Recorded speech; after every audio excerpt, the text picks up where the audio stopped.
Thank you everyone for coming to this panel on bank capital. I'm just going to start by asking our panelists to introduce themselves. So we'll go from the left to the right. We'll start with Gilda. So I'm Gilda Sari. I work for Axiom Alternative Investments. Axiom is specialist investors on banks. So we essentially do only financials with a particular focus on sub-debt and hybrids. Lloyd Harris, All Mutual Global Investors. I'm a portfolio manager and a financials analyst. Richard Butler from Amundi, head of credit research. So we invest in corporate bonds and financial debt. Daniel Björk at Swisscanto Invest, based in Zurich. I'm the lead manager for the Swisscanto Coco Fund, one of the first Coco funds to be launched already in May 2011. And I'm also the lead financial analyst for the global credit franchise at Swisscanto Invest. Okay, thank you very much. So we're going to talk today about bank capital, which is obviously a very complex, important and diverse sector in the market. And it's undergone quite a lot of transition over the past few years. When BBVA sold the first CRR-compliant AT1 in 2013, there were a few doubts about whether there'd be the level of demand for bank capital that there has shown to be over the past few years. And now I think we've got an investor base that's grown enormously, and there's a far greater understanding of how products work in the capital markets. And just this month, actually, we have obviously seen the first resolution of a bank under BRRD with Banco Popular in Spain, and it's that I think is worth starting talking about. So I'm just going to ask our panelists, after Popular, how do you assess value in a bank that is teetering on the brink of resolution? Yeah, maybe if I shall start here. From our perspective, looking at the probability of default for banks, when we invest in banks, you can view it as the concept of Venn diagrams. You have your bank issuer holdings in your portfolio. You have also a couple of banks maybe where there is heightened regulatory scrutiny, and you never want to have an intersection with regulatory scrutiny whether in the banks which you have in your portfolio. Because basically, as a bank capital investor, at that point in time, you sell away quite a lot of optionality to the regulator. And you have basically lost a lot of control. But also, I think, as we view it, it's not only on the probability of default side, which is important to look at, it's also on the loss given default side, or the recovery side. And if we look at the Basel III implementation here in Europe, for example, the AT1 bucket is typically 1.5% of risk-weighted assets. Our view is that this layer will always be too thin to really protect the Tier 2 investors. Sometimes it will also be too thin to protect non-preferred senior investors. And we think this is a misconstruction.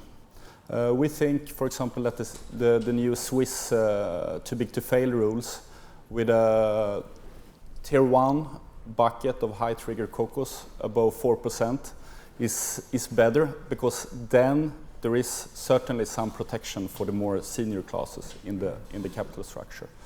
So basically, the key thing when we look at these banks is, of course, the viability of the business model. We have, just to show you a little bit of example, it's impossible for you to see, but when we analyze banks, we have developed a model which we call karma. We like banks with good karma. We don't like to invest in banks with bad karma. And in this karma model, we have traditional bank analysis inputs like the camel model and so forth. But one of the key variables of the 9 variables in our model is the viability of the business model. Because if that is questioned, you're selling the optionality to the regulator, you lose control. And then you lose the attractiveness of the coupon in the AT1 you invest in. And do you also take the caramel approach? Or? Yeah, I think you certainly look at the business model. I think that's one of the key things to assess. I guess the problem with banks is, unlike corporates, is that when things go wrong, they go wrong very fast. And Banque Populaire is a good example of a bank that was under difficulty. I think most investors knew that. But it also had quite a good business franchise, which is one of the reasons why Santander bought it. It took it on. But the speed of the breakup of what happened, of the resolution, was extremely quick, and essentially due to problems of liquidity. So the answer to the question, it's always case by case. You really have to assess. But that's why investing in banks is rewarding, but it's also quite complex. Right. And on the issue of liquidity, obviously there's been a lot of focus on regulatory capital ratios, but it was liquidity that the resolution authorities quoted when putting Popular into resolution. How do you monitor, or how do you look at a bank's liquidity going forwards? And after Popular, has that become a more important metric for you guys? It's very difficult to monitor on a day-to-day basis, frankly. But ultimately it's very, very important when you're investing in bank capital, because as we saw with Popular, if I modelled that, it needed probably 5 billion euros. Ultimately, Santander ended up putting 14 billion euros in. So once the regulator's involved and it sees that liquidity drain, the regulator tends to go for overcapitalization rather than undercapitalization, because the regulator doesn't want to come back for a second bite of the cherry in a couple of years, right? It just wants to make sure. So liquidity is very important, but it's very, very difficult to monitor whether a bank's actually undergoing a run on the bank at any point in time. Would you agree with that? Yes, definitely, but I don't think it's an impossible task. What we try to do is to spend a lot of time with issuers, so some of you in the room here, in order to understand the dynamic of the business. And typically, there's a protocol when we meet issuers, referring to this camel approach, so capital, asset quality, management strategy, earnings, and liquidity. And the way we go through this protocol, we start with asset quality, so when we meet issuers. Then we move to management strategy, what they do about this asset quality in order to generate earnings, profitability. We touch on liquidity, funding, and then we finish on the sort of delicate discussion around capital. But what Popular tells us is that 4 of these 5, so essentially asset quality, management strategy, profitability, and capital, should all feed into a view on liquidity. And so that's what Popular resolution tells us. Right. Maybe just one thing to add there. The AT1 market, since it started a couple of years ago, it has been more or less exclusively for the big tier 1 banks, the national champions. And we have liked that, but we also like the development to a little bit smaller issues. But one thing that is for us very attractive in investing in AT1 and tier 2 instruments from national champions is that typically these are large, solid, viable businesses. And these banks, they need to have access to the capital markets at all the time. They need to be able to raise equity if it would be needed, and that's very important if you invest in a little bit higher up in the capital structure. They need to be able to go out and issue a COCO, issue a tier 2, or issue a senior bond if they need that for capital or for funding. But for these tier 2 banks or tier 3 banks that have started to come to the AT1 market, they will occasionally have access to the capital markets, but there will also be times when they will not have access, when they cannot afford to have access. And that increases the risk investing in these banks, and it is as we have heard here from the other guys in the panel, it's very difficult to monitor the liquidity and funding situation from a day-to-day basis. So you need to have a model that still can have a view of the whole viability of the business model, and that here is one instance on the funding side where there is a considerably higher risk investing in a tier 2 or tier 3 bank compared to a tier 1 bank. Thank you. Another issue I'd like to touch on is the issue of what each product in a bank is designed to do and what it actually does. As we've seen with Banco Popular, the regulators, the resolution authorities rather, chose to take all of the AT1 and all of the tier 2, and there's been some discussion about whether that blurs the line between these forms of capital. Is that something that you guys agree with? I think to a degree, although you know, if you took a tier 1 and a tier 2 with exactly the same terms, then yes, they should trade quite close together. Okay, but they've not got the same bond language. And that's one of the important parts. You know, you look at Deutsche Bank in 2016, that was all about bond language. So, you know,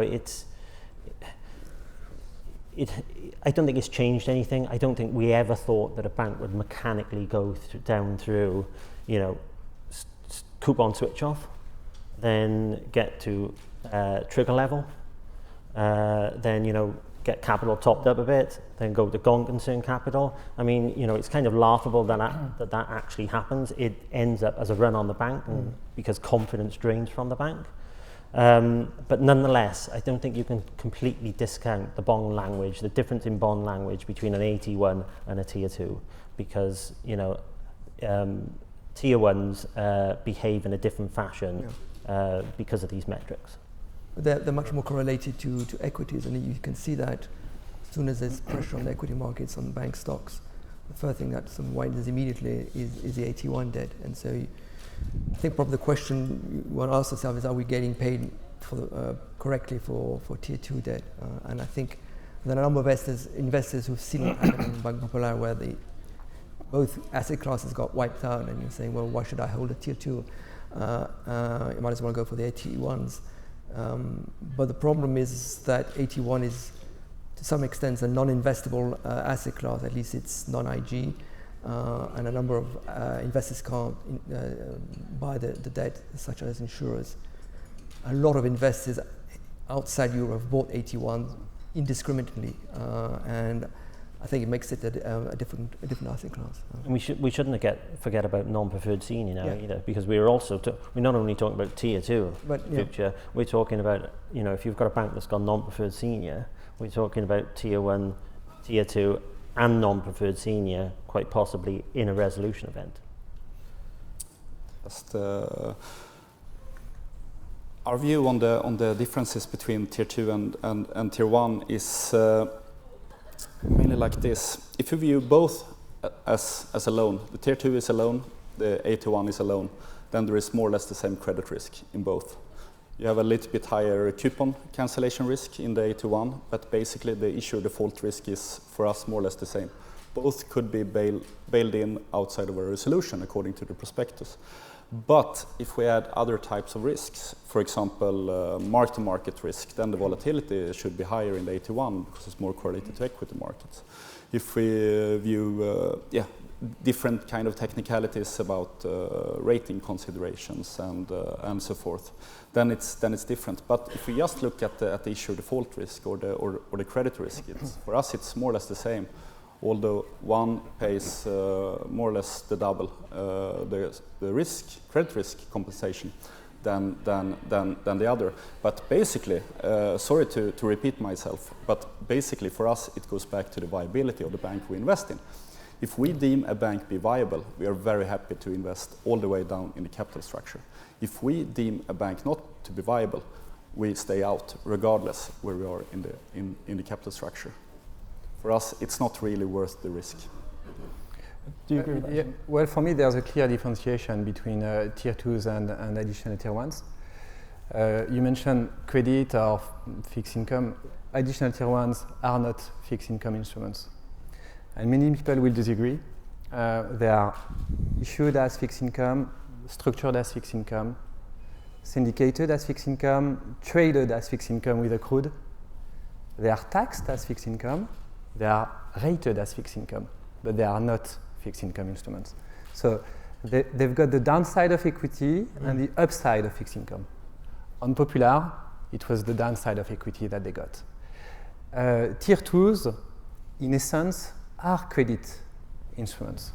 And there's a clear divide. And I think the industry needs to move forward in this still unclear understanding of what additional tier 1s are. And definitely, I mean, we're seeing investors, so we've got a COCO fund as well, doing only additional tier 1s. We've got also legacy funds doing everything but additional tier 1s. And we are making this point clear to investors that additional tier 1s should not be seen as credit or fixed income instruments.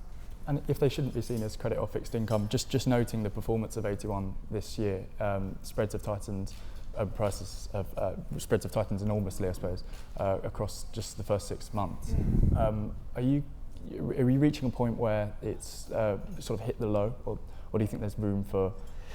At 415 basis points of risk premium, yeah, I think we're getting definitely close to the low. Ultimately, the coupon risk should be priced higher. On Popular, regulators, for some reason, and Daniel Nui was not in a capacity to explain it yesterday, why they did not switch off the coupons. So the last trades took place a couple of hours before the resolution with the accrued coupons being paid. And it's just, yeah, it's starking. But definitely when it comes to valuation, we look at additional tier 1s with equity volatility and dividend futures. And there are some opportunities between the different formats, but definitely 400 basis points is probably a low level, yeah. Would you agree with that we're? Yeah, I think it's a very crowded trade at the moment. No, we are nearer the top than the bottom, obviously. I think quite a bit depends on bank equity markets now. Yeah, that's exactly. Sorry. Yeah, no, that's right. I would agree with that. I think in our we invest a bit in COCOs in our investment grade funds, and we have not reduced allocation. It's still small, a couple of percentage points. Of course, we will not increase it, but we will not reduce it at the moment. And I think, say if we look at the Barclays COCO index, the high yield rated part of the index, the option adjusted spread is around 450 basis points. I think still for a dollar deal, it would reach between 5 and 6% in yield. I think for the risk involved, investing in national champions, COCOs, I think much more than that you should not get, because then you're overcompensated. And that is definitely what I hear from the bank issuers themselves. They always complain about how much they have to pay for the COCOs because the risks are not that high. But still, if we compare to the cost of capital, which for most large European banks is around 10% or even above, I think that 5-6% is like a normal return expectation investing in COCOs. So in that sense, I think it's more fair value than expensive. It's clearly not as attractive as 12 months ago, but I think it has normalized. But also, I think one other comparison is I'm more worried about the pricing of European high yield at the moment than COCOs. And BB rated euro high yield around 200 basis points, then I think some of the biggest, most solid banks in the world with a senior rating in the A category, providing the double spread, I think that's, for me, I'm comfortable with that. And also if we compare with the US high yield market, to get 450 basis point in spread, you have to go down in US high yield to somewhere between single B and triple C. These are typically quite small, quite weak companies, but you get exactly the same spread compensation as if you invest in large, solid French banks or UK banks or such like that. So our view is that it's not really expensive. Okay. I'd just like to come back to Gilles' point about coupon payments, because there was a lot of focus on coupon payments at the beginning of last year, when Deutsche, there were some concerns about whether it had enough ADIs to pay coupons on its AT1s. But if Popular was resolved without without the regulator stepping in and stopping coupon payments. Is there a different approach to sort of analysing the risks around the coupon risk? It's a case by case, really. I think in the case of Popular, if it had more time, they would have skipped the coupon payment. But it's just that they were just running out of options. And the thing that triggered, obviously, was a liquidity crisis, which a couple of days destroyed the bank. But I think in a normal situation, in the case of Deutsche Bank, there was our view was that the bank probably could survive, and we were a real question mark as to whether they could pay the coupon payment, but there wasn't a really question initially that the bank would go to the wall. So it is a case by case. You can't simply generalize for the sector as a whole. Okay. And would you agree with that, Gilda? Well, we tend to prefer distribution risk rather than coupon risk. and there is a distribution risk in banks who have issued additional tier 1s, but are still not paying dividends on their equity. So there's an issue in Portugal, there's an issue as well in Ireland. And so we tend to look at this equality of treatment between shareholders and additional tier 1 investors. So yeah, definitely there is distribution risk in those banks. The other banks that are clear about their payout policy, are clear about their dividend outlook, typically progressive payments, or if you look at Credit Suisse, or it's clear that the distribution risk is minimal, but it can evolve quickly. And Lloyd, you mentioned earlier non-preferred senior.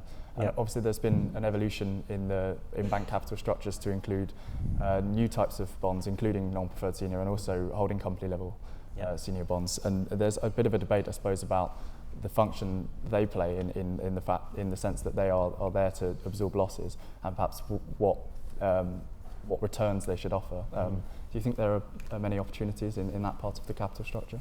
Yeah, there's been some great opportunities. I mean,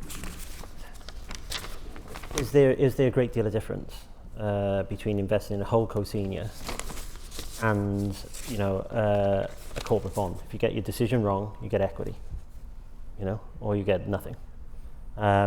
So that's the way I view it. And yeah, there's been some absolutely fantastic opportunities over the last couple of years. I remember last year HSBC issued a $1 5-year senior at 250 over, and the next day Bank of America, a holdco senior, Bank of America issued a tier 2 at 262.5 in spread. I mean, there's a fairly large difference in credit quality between HSBC and BAC, and you're getting the same for a senior versus a tier 2. So, there's been opportunities. There's going to be further opportunities, I think, in holdco senior, in non-preferred senior, and I think there's still value there. Really, the market is gradually adjusting to the asset class.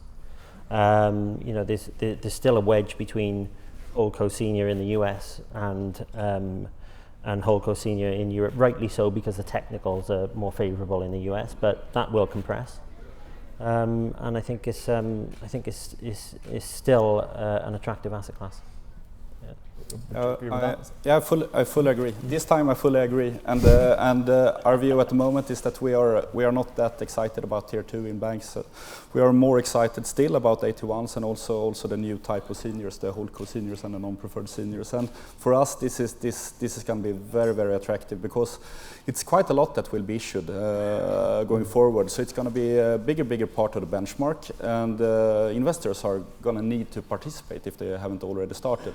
And also, if you look at the rating trajectory, for example, of Credit Suisse and Barclays, when they have issued quite thick tranches of holdco senior, it's had a positive rating trajectory. And this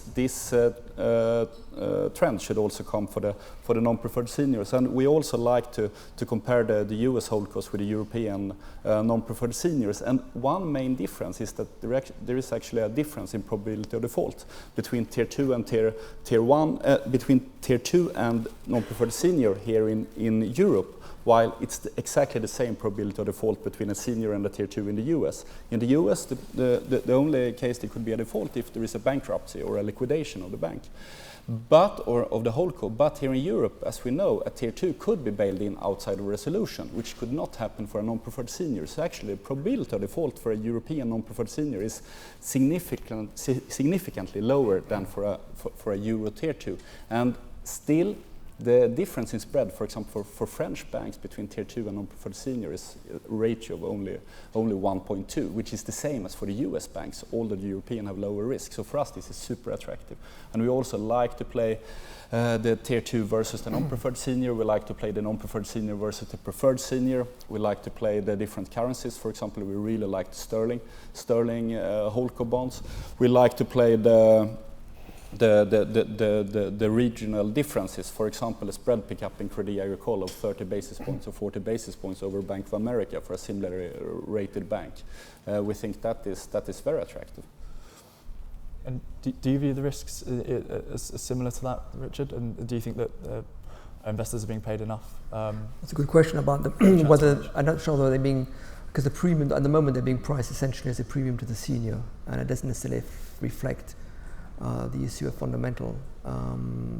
That's our view. Having said that, we do like the asset class, and we are actively investing in it. And I think it's going to be placed, certainly, for example, for French banks, they're not going to be issuing any senior debt. We'll be concentrating exclusively on the non-preferred seniors. And some of the banks, like BNP, have substantial amounts to invest. So yes, it's a place to be. So where are the opportunities in non-preferred? You said that there's plenty of. I think there will be plenty of issuance coming going forward this year, and so there'll be opportunities for investors to take advantage of that.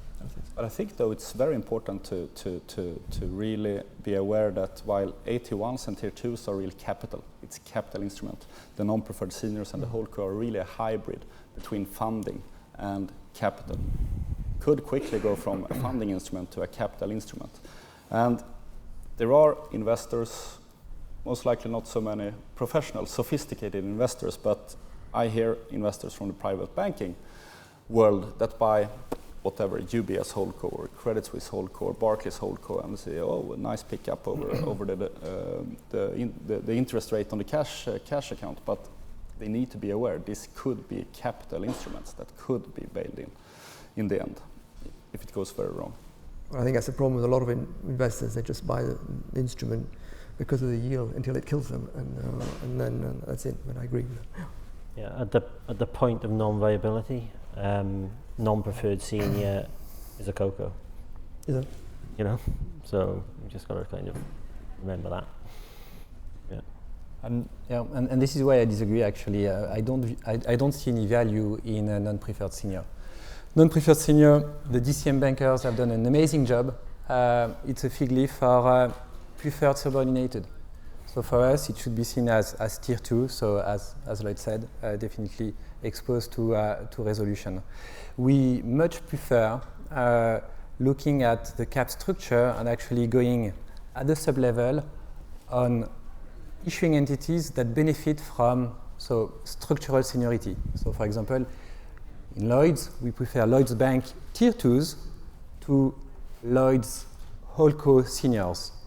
HSBC Bank PLC or HSBC in Hong Kong tier 2s to HSBC Group or HSBC Holdings seniors.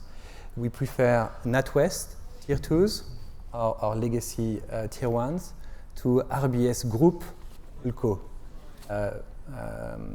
risk. In Spain, we prefer, for example, some legacy issued by Caixa Terrassa rather than BBVA seniors.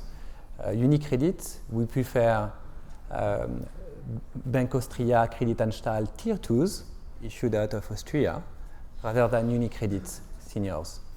And there is much more value in those structural seniorities rather than potentially some subordination linked to the format of the instrument. And you mentioned legacy products. I guess that's part of the point, is that the old forms of senior debt are sort of being phased out and replaced with the new forms. I guess that as investors, that kind of constrains what you can invest in the bank sector. I'd just like to sort of move the debate then to other sectors and where relative value lies between different issuers. And one, I suppose, keeping within the FIG space is insurance debt. And I'd just like to ask your thoughts on how that compares. Yeah, we like the insurance sector. I think for several reasons. One, they're quite good fundamentals. Mostly insurers don't really need to raise a lot of capital. In fact, they're not, what they're really doing at the moment, they don't actually need capital. What they're doing is more efficient use of their capital stack by switching from old tier 1 debt into the new tier 2 debt. And today, if you look at valuations of subordinated insurance debts, it offers quite an attractive pickup compared to subordinated bank debt. So I think there is definitely value within the insurance sector. The other thing to bear in mind, and it's more historical, is that underlying the banking sector, which has been through a number of upheavals over the last 10 years, insurers have, broadly speaking, survived the crises pretty much unscathed. So it's certainly a sector we like and which we look at actively.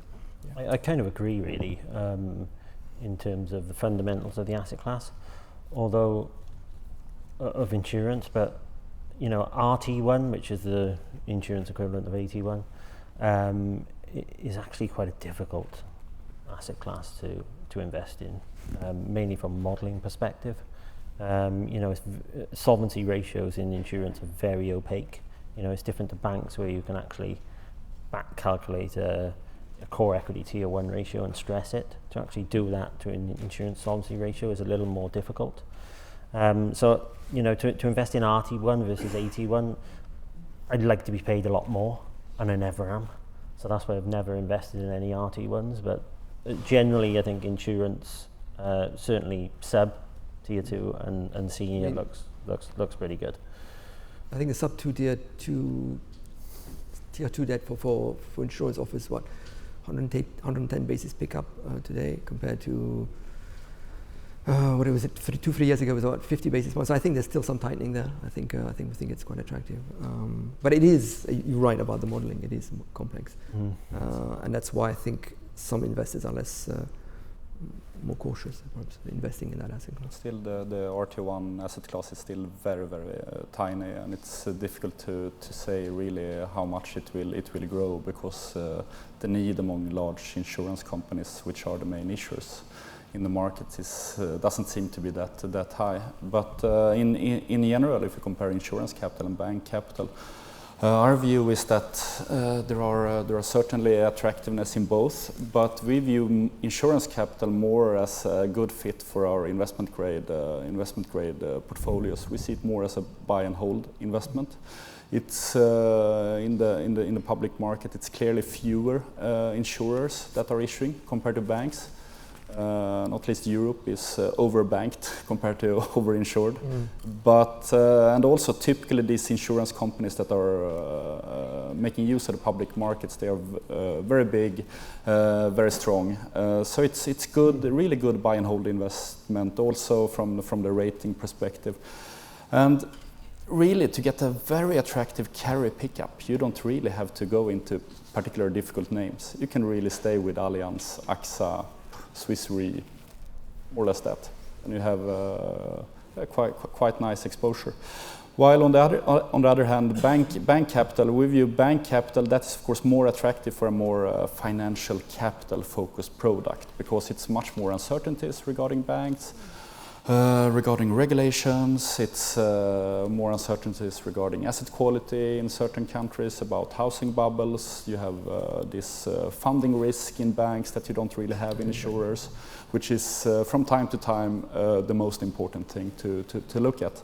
So there are in that regard more risks around banks, and as a consequence as well more opportunities. So from more like a hybrid product standpoint, we view bank capital as the most attractive one, and insurance capital more as a buy and hold investment grade product. And Gilda, would you agree with that assessment that bank capital is? Well, just on restricted tier 1s by insurers, the case for issuing RT1s is not clear because essentially, upon conversion, you move from contribution to your restricted tier 1 capital to your tier 1 capital, unrestricted. So, I mean, it's just, moving from one part of your tier 1 capital to another part of your tier 1 capital. So when we speak to issuers within the insurance sector, for them, the case for issuing RT1, given the complexity of the instrument, is definitely not strong enough. And in our view, yeah, it's probably over-engineered in the same way additional tier 1s are over-engineered. And so we try to keep it simple. We've seen RSA, Gjensidige issuing RT1s. RSA, there was a currency element to it, but the other example I have in mind is Vivat in Netherlands. So essentially, they've used the RT1 as a intragroup, type of capital going down from the holding company to the insurance operating company. And that has been priced in and launched a month ago at, tight spreads in our view. And on the handbang development this week, it's lost basically 5 points. And so for us, there is definitely, it tells you about the degree of risk that should be really priced into the RT1s. And at the moment, the asset class is not big enough to have a clear mapping of where the value should be. Right, and do you have a similar view on tier 3? We've mentioned tier 2 RT1, but tier 3 perhaps has a little more legs in it. Do you think that's a more attractive asset? What about tier 3? Is you mean on insurance? In the insurance side. Well, it tends to be limited asset class, given that under the solvency capital ratio, they can issue up to 15%. So it makes it, and also I think the regulators are okay with, I think in the UK, with insurers refinancing tier 1 with tier 2 debt, not so much with tier 3. So it's more limited opportunity. So I just realised we're coming to the end of the panel, so I'd just like to open it up to questions from the audience. Do we have a mic?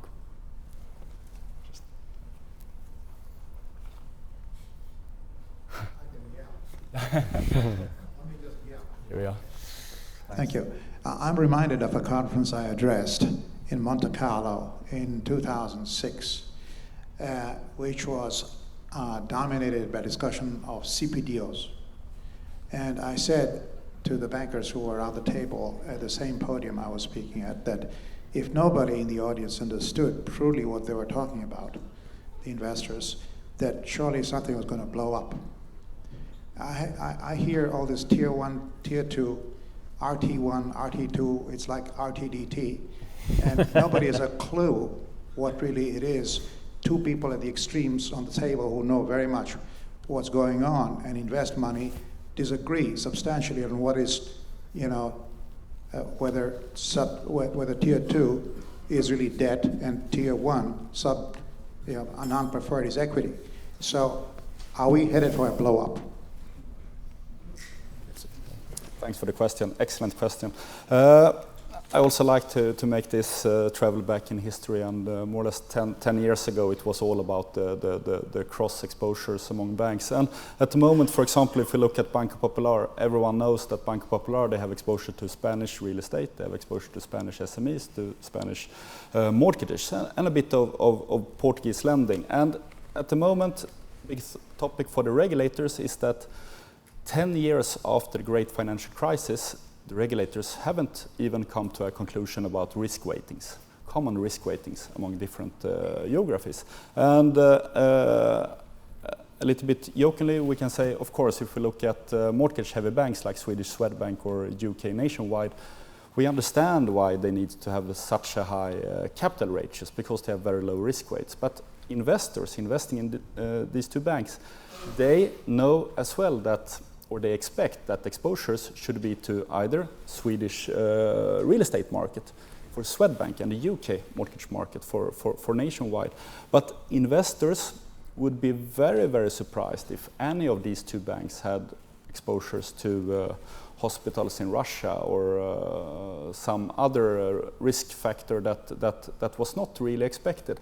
And our view in my team is that leave these risk-weighting discussions to the local regulators, because they can do it well, they know the market, they know the banking system, and they also, of course, want to protect taxpayer money. But the global regulators, Basel Committee and so forth, 10 years after the great financial crisis, when one of the main reasons for this cross-country exposures, when all of us found out that exposures to US housing market was not only contained to US banks, it was also found in Asian banks and not least in a lot of European banks. The transparency regarding this, in my view, has not improved anything during this time. The only thing that has improved is that capital ratios are higher, so we have more capital to absorb unknown risks. But still, the transparency is still an issue from our perspective. If we would look at a UK bank and they have this, for example, exposure to a hospital in Kenya or whatever, it would be a surprise. And this level of transparency, it would be possible to have. But still, there is not enough pressure on it. So I fully agree with you that even 10 years after the great financial crisis, there is still a lot to do. Do any other panelists have anything to add on the gentleman's? I don't think there's going to be a blow-up. I think given the amount of reg involvement these days and the amount of balance sheet improvement, particularly, as this man said, capital.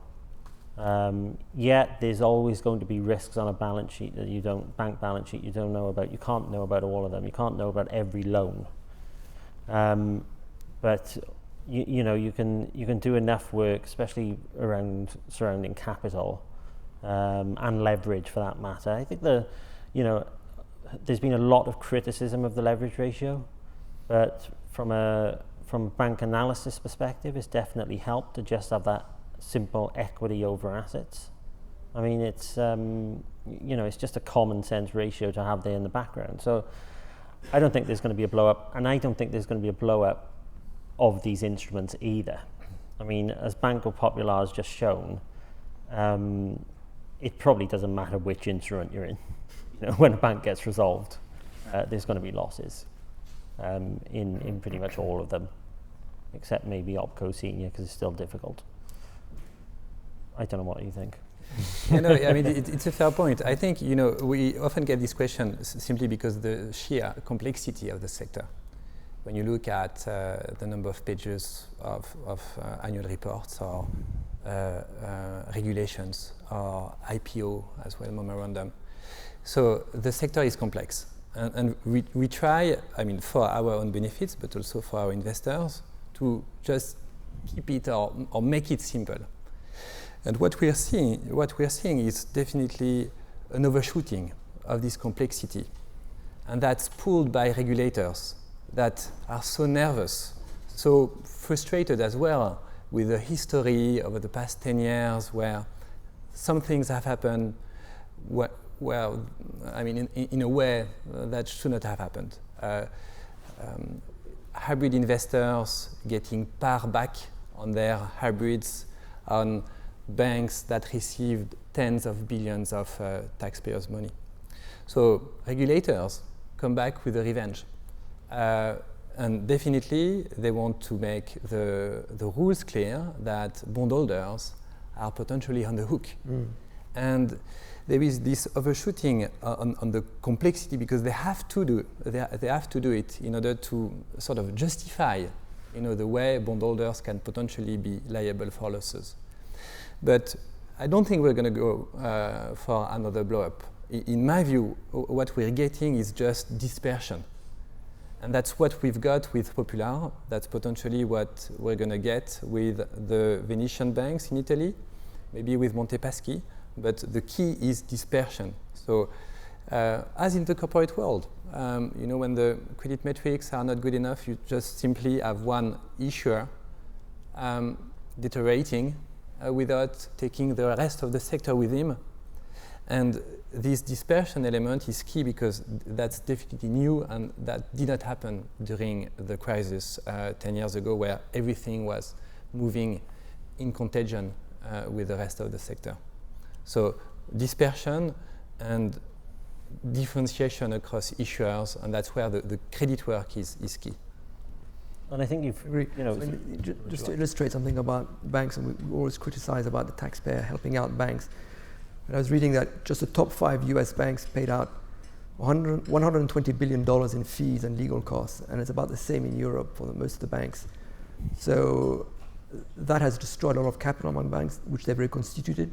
And I think you have a different environment today with banks in the sense that they haven't the same sort of mentality as they had 10 years ago. So I mean, for the reasons, the arguments you've put forward, I would agree. I think it's in a different, but it comes down to credit work. I agree. Each case has to be studied on its own merits. Do we have any other questions from the audience? I'm just interested to know what your thoughts are on a single point of entry and multiple points of entry, and if the worst came to the worst, spoiling out, sharing out the spoils with a single point of entry across borders. Would anyone like to? Yeah, I'm happy to. I think it's a tool or a methodology that is there to help regulators. On the theoretical side, in their offices, in order to can confirm that they'll be able to intervene and resolve an institution, but also in practicality when there's a need to intervene. In my view, it's very difficult to theorize the chaos. It's like, on the motorway, asking the drivers to be the only person to contact, the police or the authorities in case of an accident. So it's very good. I think it gives a template and some guidance on what to do in case of stress. It helps, but it won't be enough. Thank you very much. I think we've come to the end of our time, but thank you very much for coming, and I hope it's enjoyable.